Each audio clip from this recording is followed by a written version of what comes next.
Hello అండి. నమస్తే. Welcome back to my channel. Summer వచ్చేసింది కదా! అన్ని రకరకాల వడియాలైతే చేసుకుంటాం కదా! ఈరోజైతే నేను ఇడ్లీ రవ్వతోటి వడియాలు ఎలా చేయాలో చూపిస్తాను. చాలా క్రిస్పీగా వస్తాయి.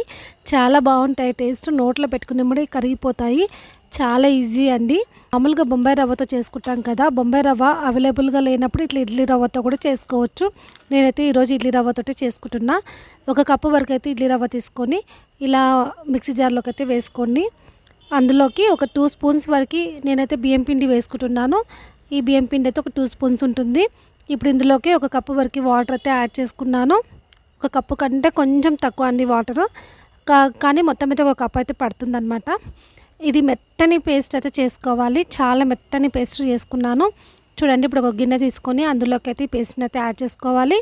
ఇది చాలా చిక్కగా వచ్చింది కాబట్టి ఈ మిక్సీ జార్లోకి కొంచెం వాటర్ యాడ్ చేసుకొని ఆ వాటర్ని కూడా ఇందులోకి వేసుకుంటున్నాను. ఎందుకంటే ఇందులో కొంచెం పిండి మిగిలిపోయింది కాబట్టి దాన్ని కూడా వేస్ట్ చేయకుండా ఇందులోకి వేసుకున్నాను. సాల్ట్ అయితే వేసుకున్నానండి. ఇప్పుడు ఇందులోకి ఒక స్పూన్ వరకు జీలకర్ర అయితే వేసుకోవాలి. అలాగే ఎండుమిర్చిని అయితే సన్నగా కట్ చేసుకున్నానండి. ఎండుమిర్చిని అయితే ఇందులోకి యాడ్ చేసుకుంటున్నాను. కొత్తిమీర ఉంటే కొత్తిమీర కూడా వేసుకోండి. నా దగ్గర కొత్తిమీర అవైలబుల్ లేదు కాబట్టి నేను వేసుకోలేదు. అంతేనండి, దీన్ని బాగా కలుపుకోవాలి. ఇప్పుడు స్పూన్ ఉంది కదా, స్పూన్ ఇట్లా మనం కలుపుకున్న తర్వాత చూడండి, ఇదంతా స్పూన్కి ఇట్లా ఒక లేయర్ లాగా అయితే ఫామ్ కావాలి. మధ్యలో ఇట్లా గీసినప్పుడు ఈ అక్కడ లేయర్ ఇక్కడ లేయర్ అయితే దీనికి అంటుకోవద్దనమాట. ఈ పిండి కరెక్ట్గా ఉందో లేదో ఇలా అయితే చెక్ చేసుకున్నాను. ఇదైతే కరెక్ట్గా ఉంది. ఇప్పుడు ఒక పెద్ద ప్లేట్ అయితే తీసుకున్నానండి. చిన్న ప్లేట్స్ అయినా ఉంటే తీసుకోండి. వీటికైతే ఎటువంటి ఆయిల్ అయితే ఏం వేసుకోవద్దు. ఇందులోకి ఒక 2 స్పూన్స్ వరకు ఈ పిండి వేసుకొని మొత్తం స్ప్రెడ్ చేసుకోవాలి. పల్చగా రావాలి మనకి షీట్స్ కాబట్టి ఇలా మొత్తం ఈవెన్గా చేసుకున్నాను. ఇప్పుడు ఇడ్లీ గిన్నె ఉంటుంది కదా, అందులో వాటర్ వేసుకొని ముందే వేడి చేసి పెట్టుకున్నానండి. ఇప్పుడు ఇందులోకి ఇదైతే వేసుకొని స్టీమ్ చేసుకోవాలి. 2 మినిట్స్ అట్లా పెట్టుకోవాలంటే ఎక్కువ అవసరం లేదు. ఇది చాలా వేడిగా ఉన్న తర్వాత ఒక 30 సెకండ్స్ మాత్రమే పెట్టుకోండి. చూడండి, ఇలా టూత్ పిక్ అయితే ఉంటుంది కదా, అది తీసుకొని ఇలా ఒక సైడ్ అయితే ఇట్లా మనం సైడ్కి అనేసుకుంటే ఈజీగా వచ్చేస్తుంది. ఈ పాపడాలు అయితే చాలా ఈజీ అండి. ఆవిరి వడియాలన్నమాట. వీటిని అయితే నేను తీసి తర్వాత ఒక క్లాత్ పైన ఒక కవర్ పైన ఆరబెట్టుకోవాలి. చూడండి ఎంత ఈజీగా వస్తుందో. ఇది చల్లారిన తర్వాతనే మనం తీసుకోవాలి. వేడిగా ఉన్నప్పుడు రాదండి. ఇది కొంచెం ప్లేట్ చల్లారిన తర్వాత తీసుకున్నాను. ఇప్పుడు దీన్నైతే ఒక కవర్ పైన అయితే వేసుకున్నాను. మనం ప్రతిసారి స్పూన్తో అయితే కలుపుతూ ఉండాలి. అప్పుడే కరెక్ట్గా ఉంటుందండి. చూడండి, ఇట్లా 2 స్పూన్స్ ఇలా వేసుకొని మొత్తం స్ప్రెడ్ చేసుకుంటున్నాను. ఇది చేసుకున్నప్పుడల్లా మనం కలుపుతూ ఉండాలి. ఎందుకంటే వాటర్ అంతా పైకి వచ్చేసి పిండి అంత లోపల ఉంటుంది కాబట్టి. ఇలా అన్నీ చేసుకున్నానండి. చూడండి ఎంత బాగా వచ్చిందో. ఇలా మనం ఒక సైడ్ మొత్తం తీసేస్తే మంచిగా వస్తుంది. చాలా ఈజీ అండి, కానీ కొంచెం కష్టం అయితే ఎక్కువనే ఉంటుంది. మనం టేస్ట్గా తినాలంటే తప్పదు కదా, ఇది కొంచెం కష్టపడాల్సిందే.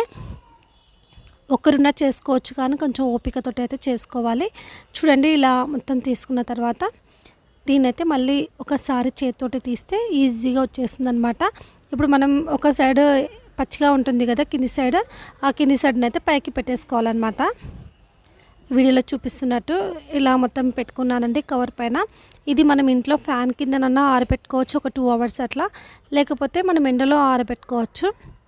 ఎలానైనా ఆరబెట్టుకోవచ్చు అండి. ఇది మన ఫ్యాన్ కింద అయితే ఒక 2-3 అవర్స్ అవుతుంది. నేనైతే ఇట్లా ప్లేట్లో కూడా పెట్టుకొని ఎండలో ఆరబెట్టుకున్నాను.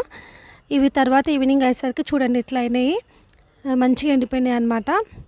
చాలా బాగా ఉన్నాయండి, గట్టిగా అయినాయి అనమాట. ఇప్పుడు దీన్ని అయితే నూనెలో ఫ్రై చేసి చూపిస్తాను మీకు.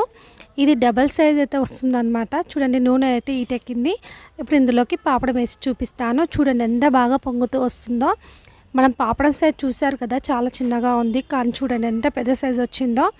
చాలా సింపుల్ అండి, సేమ్ బయటకు ఉన్నట్టే ఉంటాయి. పాపడాలు అయితే చాలా టేస్టీగా ఉన్నాయండి. నాకైతే చాలా బాగా నచ్చినాయి. మీరు కూడా ఒకసారి ట్రై చేయండి. చాలా మంచిగా ఉంటాయి. పప్పుచారులో కానీ రసంలో కానీ పాపడం పెట్టుకొని తింటే చాలా బాగుంటాయి. ఇలా చేసుకొని పెట్టుకొని మనకు నచ్చినప్పుడల్లా వేయించుకొని తినొచ్చు. చాలా బాగుంటాయి. ఈ వడియాలని మనం బొంబాయి రవ్వతో కాకుండా ఇడ్లీ రవ్వతో కూడా చేస్తే వస్తాయే రావా అని చెప్పి నేనైతే ఇట్లా ట్రై చేశాను. చూడండి ఎంత డబల్ సైజ్ అయితే వచ్చిందో. పాపడం అయితే చూడడానికి చాలా చిన్నగా ఉంది కదా, నూనెలో ఫ్రై చేసిన తర్వాత పెద్దగా అయిపోయింది. దీన్ని విరిచేసి కూడా చూపిస్తాను. చాలా క్రిస్పీగా వచ్చిందండి. ఈ రెసిపీ కనుక మీకు నచ్చినట్లయితే నా ఛానల్ని సబ్స్క్రైబ్ చేసుకుంటారని అనుకుంటున్నాను. Thank you for watching.